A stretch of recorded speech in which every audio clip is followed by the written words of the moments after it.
اعوذ باللہ من الشیطان الرجیم بسم اللہ الرحمن الرحیم۔ آج کے اس ویڈیو میں آپ کو تسبیح حضرت فاطمہ زہرا سلام اللہ علیہا کی تسبیح کے فضائل اور ثواب کے بارے میں بتاؤں گا۔ تسبیح جناب سیدہ یہ کس طرح پڑھی جاتی ہے؟ واجب نماز کے بعد 34 دفعہ اللہ اکبر، 33 دفعہ الحمدللہ اور 33 دفعہ سبحان اللہ، یہ ذکر تسبیح میں پڑھا جاتا ہے۔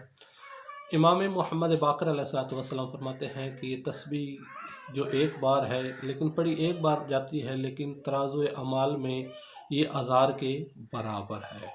اور جو شخص یہ تسبیح جناب سیدہ پڑھتا ہے وہ شیطان کو دور کرتا ہے اور رحمان کو راضی کرتا ہے۔ چھٹے امام جعفر صادق علیہ السلام فرماتے ہیں کہ جو بھی تسبیح جناب سیدہ واجب نماز کے بعد پڑھے گا، میں صادق کی نماز ہزار کا نماز ہو اور اس تسبیح کا ثواب برابر ہے۔ اور یقیناً جو ماننے والے ہیں سیدہ کے وہ اس تسبیح کو ضرور پڑھیں گے۔ والسلام علیکم ورحمۃ اللہ وبرکاتہ۔